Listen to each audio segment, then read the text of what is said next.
Hey there, welcome to another episode of Smooth Stories. This is your host Preston, and today we'll be continuing our foray through Mary Shelley's Frankenstein for our third installment. And let's begin with Chapter 3.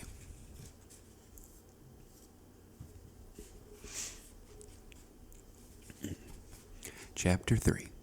When I had attained the age of 17, my parents resolved that I should become a student at the University of Ingolstadt. I had hitherto attended the schools of Geneva, but my father thought it necessary for the completion of my education that I should be made acquainted with other customs than those of my native country. My departure was therefore fixed at an early date, but before the day resolved upon could arrive, the first misfortune of my life occurred, an omen, as it were, of my future misery. Elizabeth had caught the scarlet fever. Her illness was severe, and she was in the greatest danger. During her illness, many arguments had been urged to persuade my mother to refrain from attending upon her. She had, at first, yielded to our entreaties, but when she heard that the life of her favorite was menaced, she could no longer control her anxiety. She attended her sick bed. Her watchful attentions triumphed over the malignity of the distemper. Elizabeth was saved, but the consequences of this imprudence were fatal to her preserver. On the third day, my mother sickened. Her fever was accompanied by the most alarming symptoms, and the looks of her medical attendants prognosticated the worst event. On her deathbed, the fortitude and benignity of this best of women did not desert her. She joined the hands of Elizabeth and myself.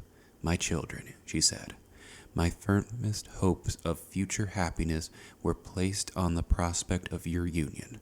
This expectation will now be the consolation of your father. Elizabeth, my love, you must supply my place to my younger children. Alas, I regret that I have taken from you, and happy and beloved as I have been. Is it not hard to quit you all? But these are not thoughts befitting me. I will endeavor to resign myself cheerfully to death, and will indulge a hope of meeting you in another world." She died calmly, and her countenance expressed affection even in death. I need not describe the feelings of those whose dearest ties are rent by that most irreparable evil, the void that presents itself to the soul, and the despair that is exhibited on the countenance. It is so long before the mind can persuade itself that she, whom we saw every day, and whose very existence appeared a part of our own, can have departed forever, that the brightness of a beloved eye can have been extinguished, and the sound of a voice so familiar and dear to the ear can be hushed, never more to be heard. These are the reflections of the first days, but when the lapse of time proves the reality of the evil, then the actual bitterness of grief commences. Yet from whom has not that rude hand rent away some dear connection? And why should I describe a sorrow which all have felt and must feel? The time at length arrives, when grief is rather an indulgence than a necessity, and the smile that plays upon the lips, although it may be deemed a sacrilege, is not banished. My mother was dead, but we had still duties which we ought to perform. We must continue our course with the rest, and learn to think ourselves fortunate, whilst one remains whom the spoiler has not seized. My departure for Ingolstadt, which had been deferred by these events, was now again determined upon. I obtained from my father a respite of some weeks. It appeared to me sacrilege so soon to leave the repose, akin to death, of the house of mourning, and to rush into the thick of life. I was new to sorrow, but it did not the less alarm me. I was unwilling to quit the sighting of those that remained to me, and above all, I desired to see my sweet Elizabeth in some degree consoled. She indeed veiled her grief, and strove to act the comforter to us all. She looked steadily on life, and assumed its duties with courage and zeal. She devoted herself to those whom she had been taught to call her uncle and cousins. Never was she so enchanting at this time, when she recalled the sunshine of her smiles, and spent them upon us. She forgot even her own regret in her endeavors to make us forget. The day of my departure at length arrived. Clerval spent the last evening with us. He had endeavored to persuade his father to permit him to accompany me, and to become my fellow student, but in vain. His father was a narrow-minded traitor, and saw idleness and ruin in the aspirations and ambition of his son. Henry deeply felt the misfortune of being debarred from a liberal education. He said little, but when he spoke, I read in his kindling eye and in his animated glance a restrained but firm resolve not to be chained to the miserable details of commerce. We sat late. We could not tear ourselves away from each other, nor persuade ourselves to say the word farewell. It was said, and we retired under the pretense of seeking repose, each fancying that the other was deceived. But when at morning's dawn I descended to the carriage which was to convey me away, they were all there. My father, again to bless me, Clerval, to press my hand once more, my Elizabeth, to renew her entreaties that I would write often, and to bestow the last feminine attentions on her playmate and friend. I threw myself into the chase. That was to convey me away, and indulged in the most melancholy reflections. I, who had ever been surrounded by amiable companions, continually engaged in endeavoring to bestow mutual pleasure. I was now alone. In the university, whither I was going, I must form my own friends, and be my own protector. My life had hitherto been remarkably secluded and domestic, and this had given me invincible repugnance to new continences. I loved my brothers, Elizabeth and Clerval. These were old familiar faces, but I believed myself totally unfitted for the company of strangers. Such were my reflections as I commenced my journey, but as I proceeded my spirits and hopes rose. I ardently desired the acquisition of knowledge. I had often, when at home, thought it hard to remain during my youth cooped up in one place, and had longed to enter the world, and take my station among other human beings. Now my desires were complied with, and it would, indeed, have been folly to repent. I had sufficient leisure for these and many other reflections during my journey to Ingolstadt, which was long and fatiguing. At length the high white steeple of the town met my eyes. I alighted, and was conducted to my solitary apartment, to spend the evening as I pleased. The next morning I delivered my letters of introduction and paid a visit to some of the principal professors. Chance, or rather the evil influence, the angel of destruction, which asserted omnipotent sway over me from the moment I turned my reluctant steps from my father's door, led me first to M. Crimp, professor of natural philosophy. He was an uncouth man, but deeply imbued in the secrets of his science. He asked me several questions concerning my progress in the different branches of science appertaining to natural philosophy. I replied carelessly, and partly in contempt mentioned the names of my alchemists as the principal authors I had studied. The professor stared. "Have you," he said, "really spent your time in studying such nonsense?" I replied in the affirmative.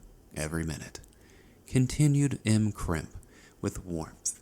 "Every instant that you have wasted on those books is utterly and entirely lost. You have burdened your memory with exploded systems and useless names. Good God, in what desert land have you lived, where no one was kind enough to inform you that these fancies, which you have so greedily embedded, are a thousand years old, and as musty as they are ancient?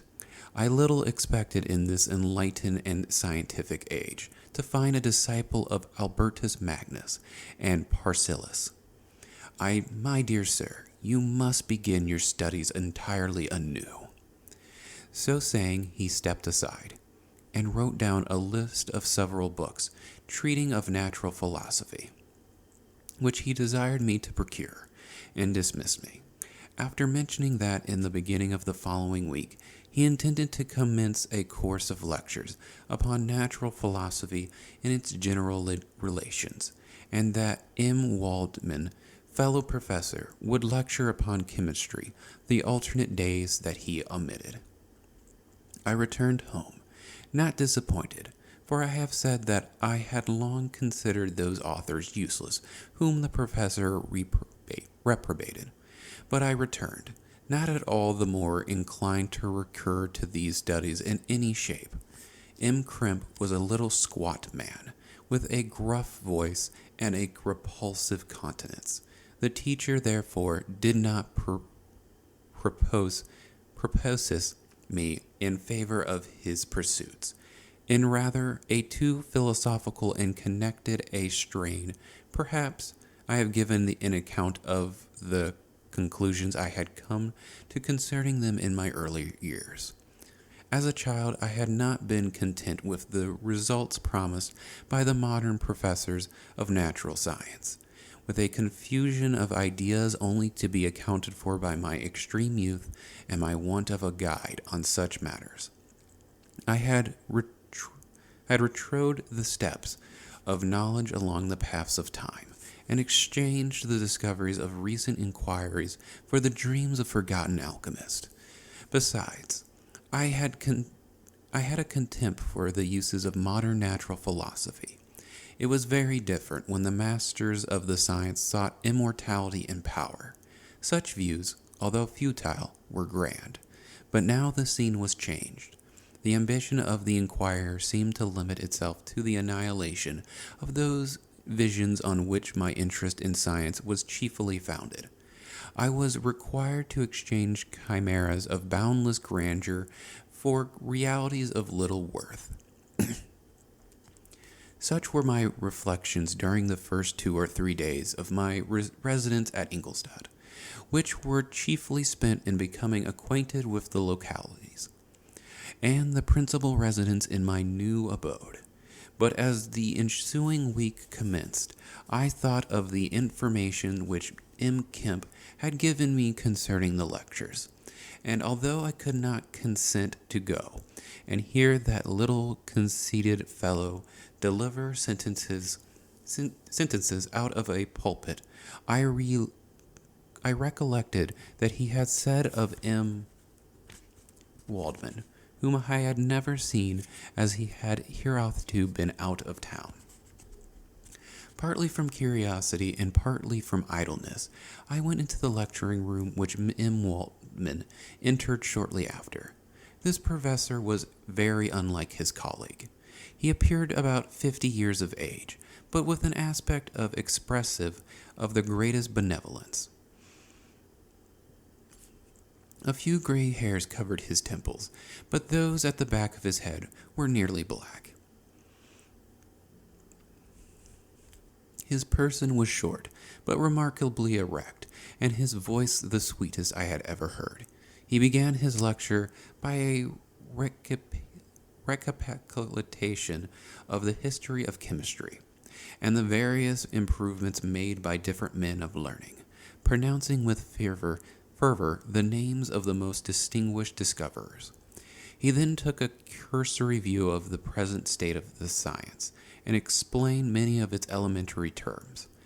After having made a few proprietary experiments, he concluded with a panegyric upon modern chemistry, the terms of which I shall never forget.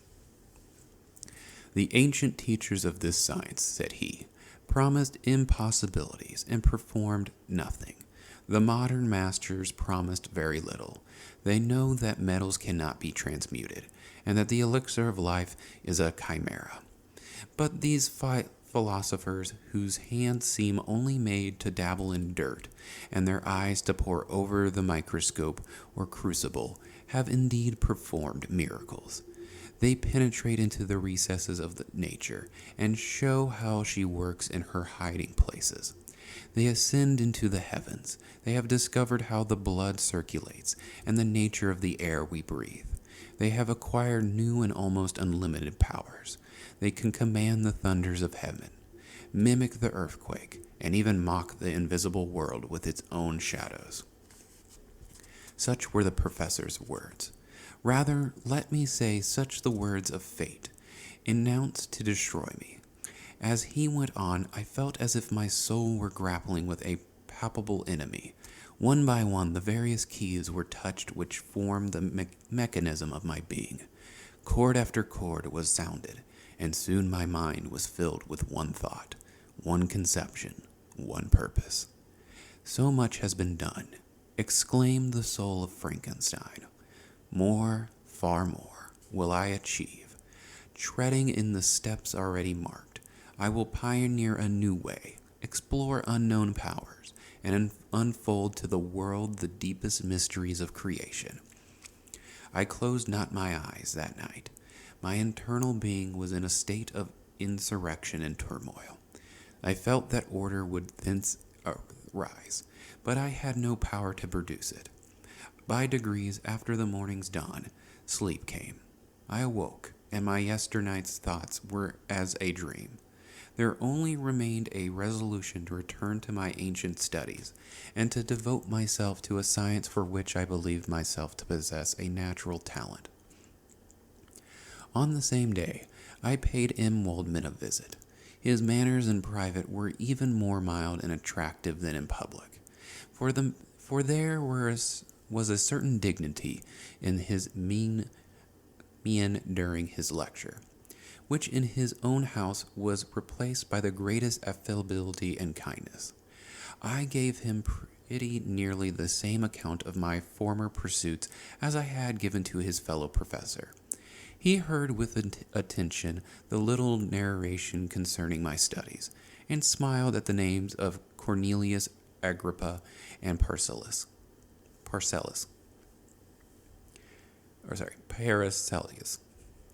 But without the contempt that M. Kemp had exhibited. He said that these were men to whose indefatigable zeal modern philosophers were indebted for most of the foundations of their knowledge. They had left to us an easier task, to give new names and arrange in connected classifications, the fact which they in a great degree had been the instruments of bringing to light. The labors of men of genius, however erroneously directed, scarcely ever fail in ultimately turning to the solid advantage of mankind. I listened to his statement, which was delivered without any presumption or affectation, and then added that his lecture had removed my prejudices against modern chemists. I expressed myself in measured terms, with the modesty and deference due from a youth to his instructor, without letting escape an experience in life would have made me ashamed, any of the enthusiasm which stimulated my intended labors. I requested his advice concerning the books I ought to procure. I am happy, said Miss M. Waldman, to have gained a disciple, and if your application equals your ability, I have no doubt of your success. Chemistry is that branch of natural philosophy in which the greatest improvements have been and may be made. It is on that account that I have made it my peculiar study. But at the same time, I have not neglected the other branches of science. A man would make but a very sorry chemist if he attended to that department of human knowledge alone. If you wish to become really a man of science, and not merely a petty experimentalist, I should advise you to apply to every branch of natural philosophy, including mathematics. He then took me into his laboratory and explained to me the uses of his various machines, instructing me as to what I ought to procure, and promising me the use of his own when I should have advanced far enough in the science not to derange their mechanism. He also gave me the list of books which I had requested, and I took my leave. Thus ended a day memorable to me. It decided my future destiny.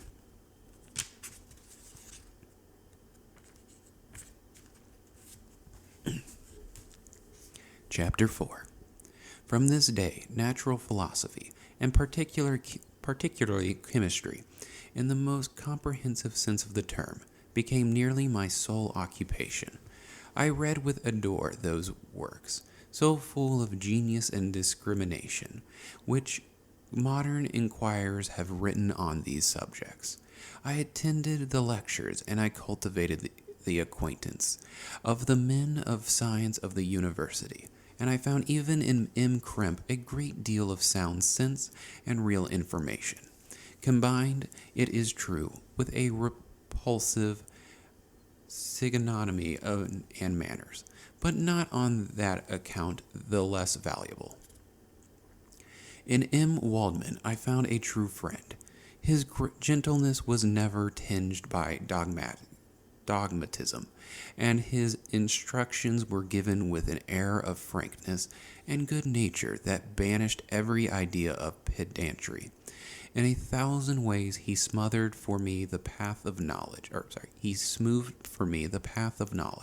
and made the most abstruse inquiries clear and facile to my apprehension.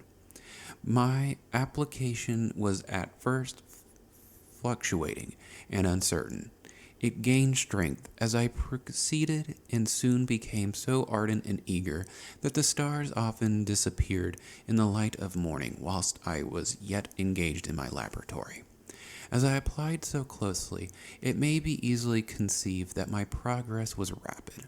My ardor was indeed the astonishment of the students, and my proficiency that of the masters.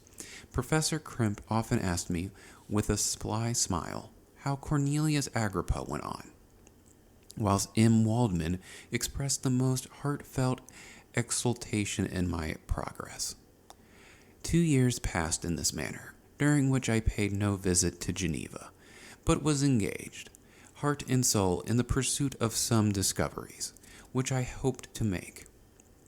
None but those who have experienced them can conceive of the enticements of science.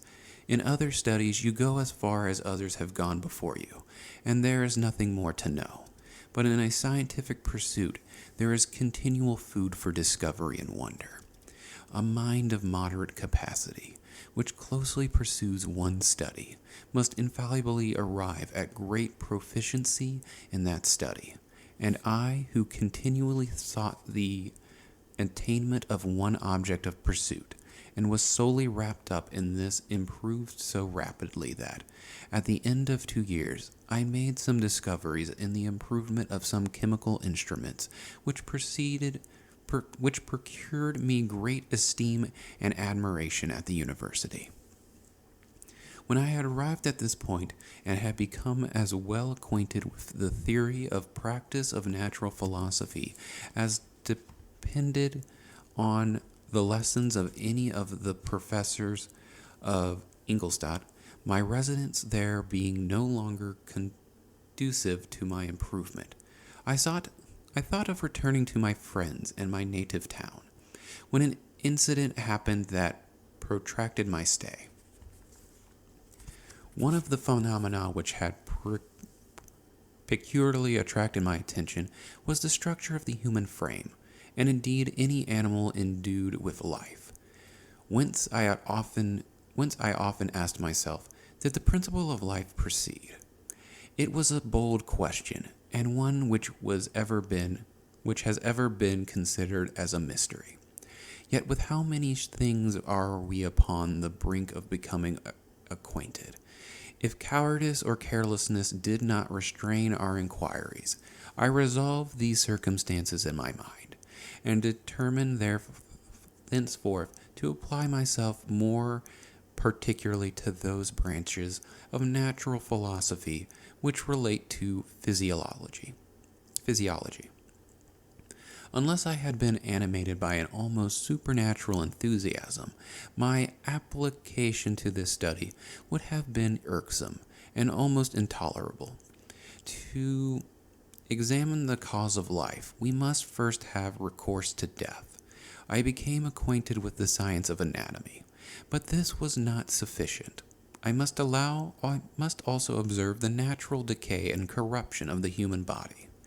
In my education, my father had taken the greatest precautions that my mind should be impressed with no supernatural horrors. I do not ever remember to have trembled at a tale of superstition, or to have feared the apparition of a spirit. Darkness had no effect upon my fancy, and a churchyard was to me merely the receptacle of bodies deprived of life, which, from being the seat of beauty and strength, had become food for the worm. Now I was led to examine the cause and progress of this decay, and forced to spend days and nights in vaults and carnal houses. My attention was fixed upon every object the most insupportable to the delicacy of the human feelings. I saw how the fine form of man was degraded and wasted. I beheld the corruption of death succeed to the blooming cheek of life. I saw how the worm inherited the wonders of the eye and brain. I paused, examining and analyzing all the minutiae of causation as exemplified in the change from life to death and death to life, until from the midst of this darkness a sudden light broke in upon me, a light so brilliant and wondrous, yet so simple, that while I became dizzy with the immensity of the prospect which it illustrated, I was surprised that among so many men of genius who had directed their inquiries toward the same science, that I alone should be reserved to discover so astonishing a secret. Remember, I am not recording the vision of a madman. The sun does not more certainly shine in the heavens than that which I now affirm is true. Some miracles might have produced it, yet the stages of the discovery were distinct and probable. After days and nights of incredible labor and fatigue, I had succeeded in discovering the cause of generation and life. More, I became myself, capable of bestowing animation upon lifeless matter.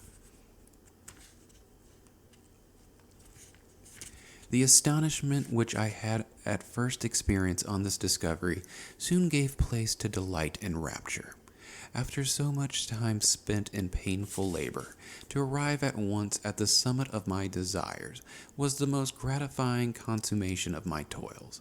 But this discovery was so great and overwhelming that all the steps by which I had been progressively led to it were obliterated, and I beheld only the result.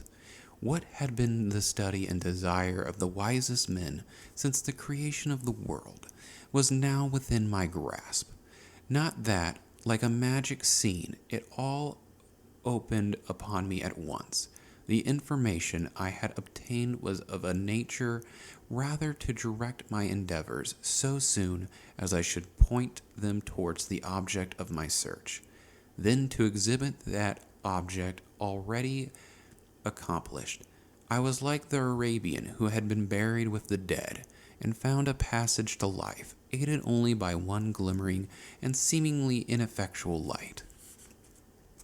I see by your eagerness, and the wonder and hope which your eyes express, my friend, that you expect to be informed of the secret which I am acquainted. That cannot be. Listen patiently, until the end of my story, and you will easily perceive why I am reserved upon that subject. I will not lead you on, unguarded and ardent as I then was, to your destruction and infallible misery. Learn from me, if not by my precepts, at least by my example, and how dangerous is the acquirement of knowledge, and how much happier that man is who believes his native town to be the world, than he who aspires to become greater than his nature will allow. When I found so astonishing a power placed within my hands, I hesitated a long time concerning the matter in which I should employ it, in which I should employ it.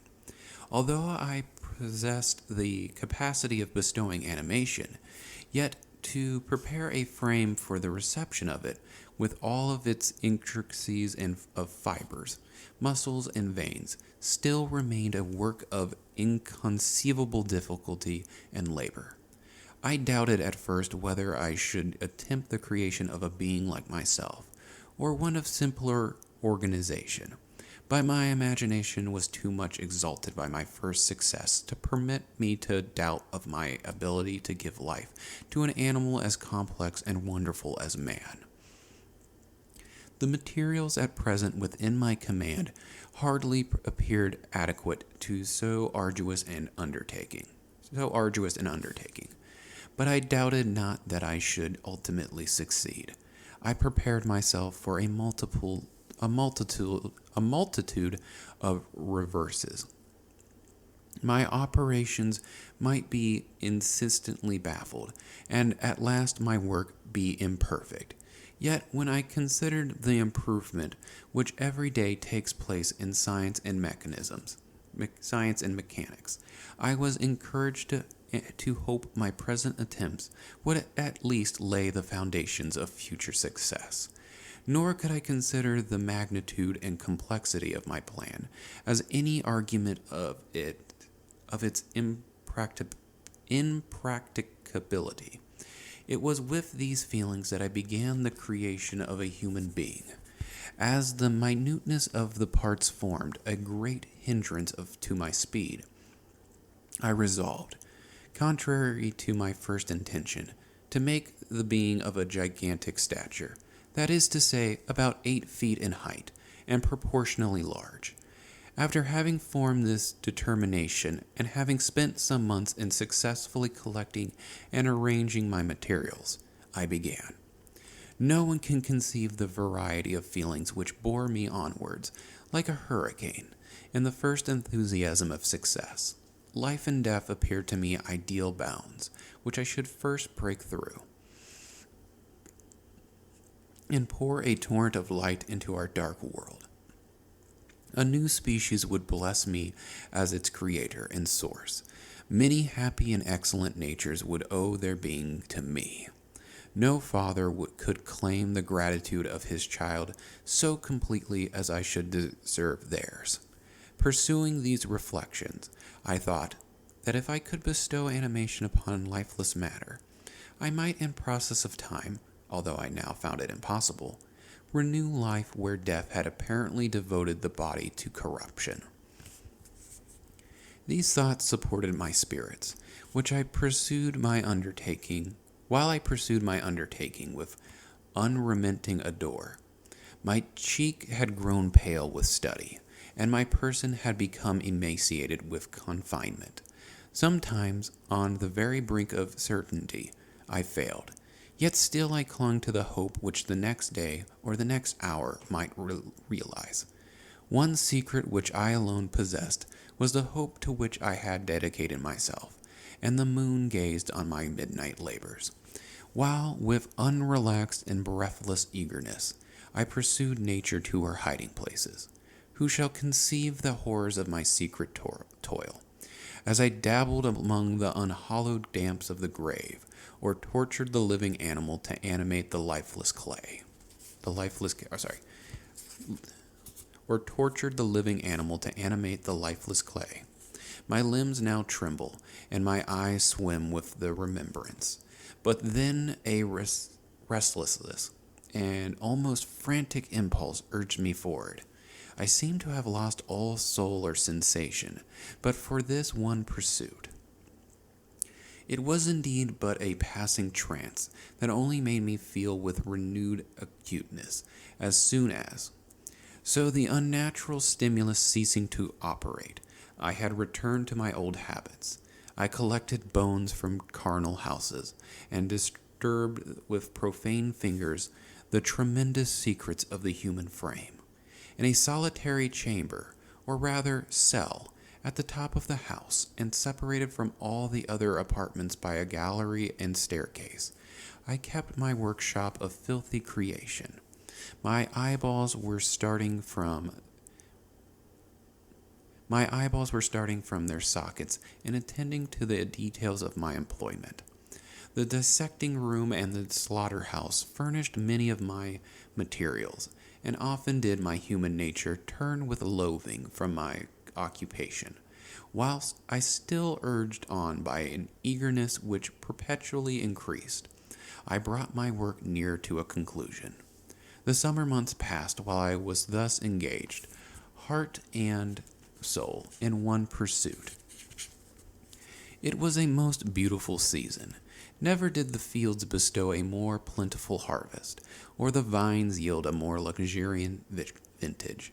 But my eyes were insensible to the charms of nature, and the same feelings which made me neglect the scenes around me caused me also to forget those friends who were so many miles absent, and whom I had not seen for so long a time.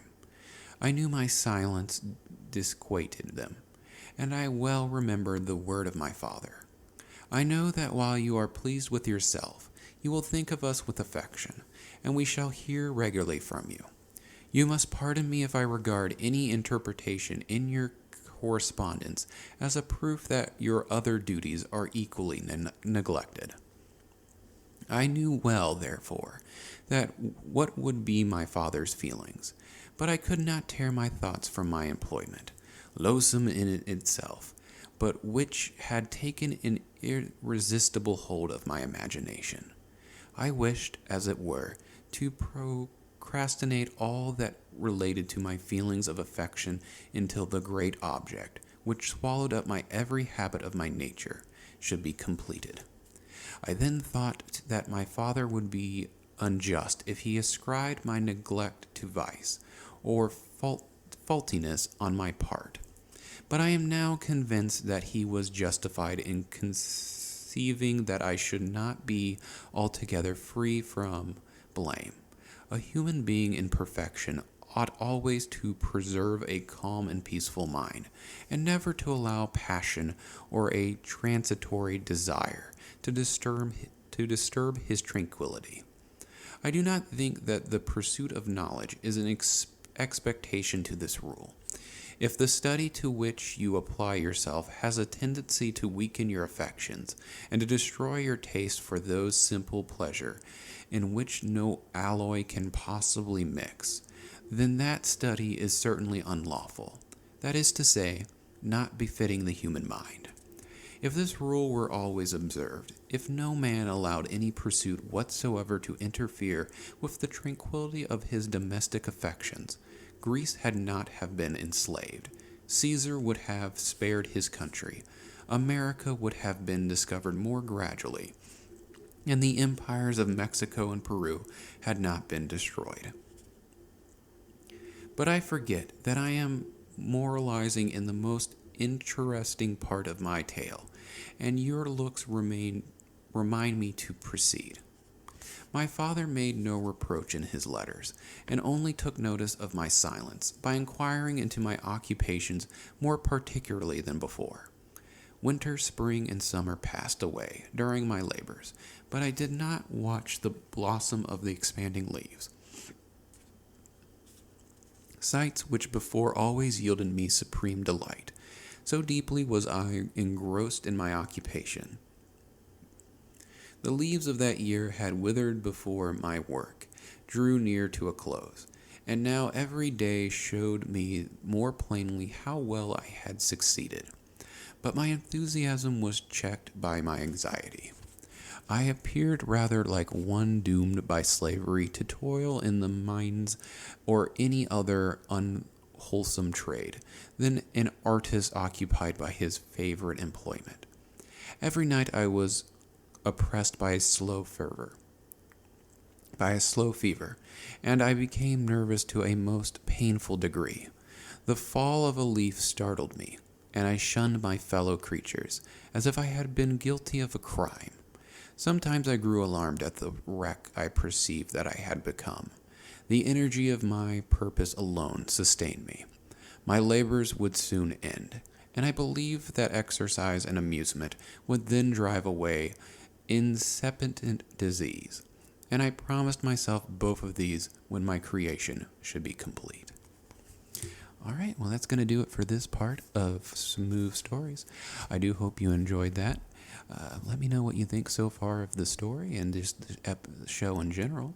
Like, comment, and subscribe. And as always, be kind to yourself and to others, and have a fantastic night.